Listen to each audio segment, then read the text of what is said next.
There was somebody else. Yes? Yes, I talked to you on the phone, because we belong to a cremation organization up in Appleton, Wisconsin. I spoke with you yesterday. Yes, and of course, my husband passed away in October up north. But I was thinking, now that I'm by myself, how do I, do the same thing? I mean, do I have to belong to your organization here and the one up north? No, you don't have to. We're not a society that you have to pay a membership fee. If you have a society or a network wherever, we would certainly want to have a conversation with them and see what kind of an arrangement they have made with you, okay?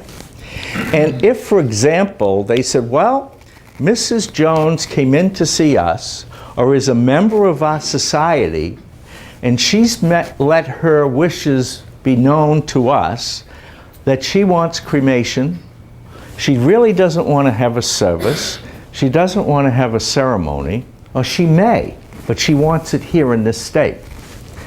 So I would say to them, we will work with you, we will make the transfer of this person into our care, we will get all of the vital information that you may have, okay? And more importantly, do you have an authorization to cremate that they signed with you there that you'll share with me here? Because I have to have that in place. So assuming all that's been done, all of that money, the service authorizations will be transferred to us. They may say, what are you going to charge us for a cremation? What are you going to charge us for transfer into your care? And what are you going to charge to mail cremated remains to us according to her wishes?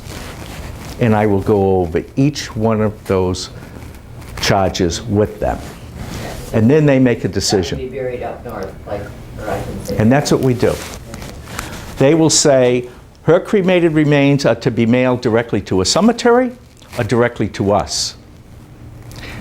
Here in Florida, we cannot use UPS, we cannot use FedEx.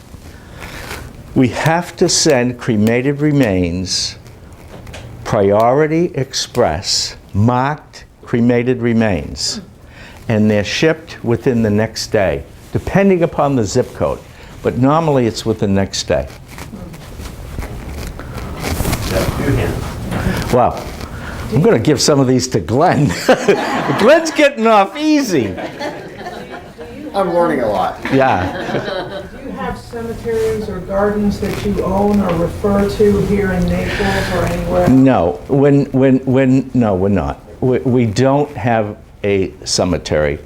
A cemetery requires a great deal of maintenance. It requires a great deal of regulation and a great deal of expense. We didn't want to be that. We wanted to be the exact opposite of a traditional funeral home. We have traditional funeral homes here. We have a lot of them. And they're all very nice. They're well managed. They're well operated. They are corporations. They are publicly traded. They're publicly traded corporations, headquartered for the most part in Houston, Texas. But they have big fees. All right? And it's not that these traditional funeral homes are taking advantage of anyone. If we have 1,700 square feet, and everything that I've explained to you as far as our facility is in that 1,700 square feet, our cost to support that is far less than a 12,000 square foot facility on 41. And our facility is open for tour by anyone, And every bit of the facility that you want to see, you may see. You can see our preparation room. You can see the refrigeration facility. You can see the embalming room. There's nothing in our facility that's off limits. Okay? Yes, ma'am, and then... Is the fee of $970 the same for cremation as well as burial? If a person passes and wants to have cremation without rites, without ceremony, or without us involved in that, the fee is $970. We return the cremated remains to whoever makes the arrangements or to their designee. So if you come in and make your arrangements for yourself, and you say, I want my son John to get the cremated remains, your son John is going to retrieve the cremated remains and take them to a cemetery of your choice. The fees to bury the cremated remains are totally separate from the $970.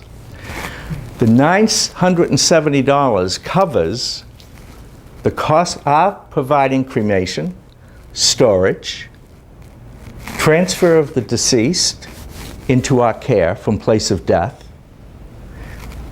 and returning the cremated remains to whoever you designated.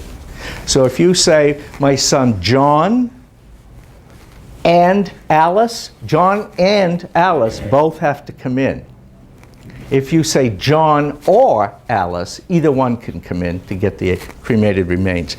Cemetery expenses are separate. They're going to charge you to open a grave, not for a casket and a vault, but for a small little area. They're probably going to require that the plastic temporary urn that we provide has to be placed into a container made of concrete. Now you can get that from them or you can get that from us. Whatever is cost effective for you. The container for cremated remains. I'm sorry? Concerning the container for cremated remains. Yes. I understand there could be some kind of styrofoam or something that is biodegradable if you choose to drop it in a body of water. Yes, we have biodegradable urns at our establishment. The cremated remains are placed into a biodegradable plastic bag that's made of gelatin. It's made of gelatin. Then it's placed inside of this, actually, it's a paper mache urn with holes in it that will take in water. And it will sink into the Gulf, and it will disperse the cremated remains accordingly by the time it reaches the bottom. And the cost of that? Well, again, you have to be an informed consumer, okay? You have options. First of all, we have internet, okay? Can you purchase an urn on the internet? Absolutely. Bring that urn into us, okay? Bring the urn into us. We make the transfer on your behalf and give it to you. We also show you, well, we have that same urn. It costs $185. Or if you want this urn over here, it may be $200. So if you can get it on the internet for $20, the same thing, what are you going to do? Internet. It's very simple. Okay? Yes, ma'am. If the deceased is a veteran, Yes. do you make arrangements with the cemetery wherever they're going to? Yeah. Every veteran, whether they're going to be cremated or in a casket, okay, can be buried in a national cemetery. We have two in Florida, one in Bushnell, one in Sarasota. They're beautiful, beautiful cemeteries. They provide the grave free of charge. They provide the vault free of charge. They provide the opening and closing of the grave free of charge. And they also provide the monument free of charge. Okay? If the person had, a service-connected disability, okay, and was receiving a check each month, then there would be some monies due the person who paid the funeral bill, okay, for that amount, not the full amount, but whatever amount Veterans Administration would allocate according to their level of disability that was service-connected. Okay? And if the person passes in a VA hospital or a nursing home that has a contract with the Veterans Administration, they will pay for transportation from that facility to our facility. Okay? Same thing with cremated remains. And once we give them the military information, which consists of what we call today a DD-214, years ago it was called a discharge. DD-214 mentions the person's name, date of birth, when they entered the military, where they entered the military, and when they were discharged from the military, and was that discharge an honorable discharge. We send that to the cemetery, and then they will make arrangements for a military rite. We present the family with the flag, or that flag can accompany the remains to the cemetery.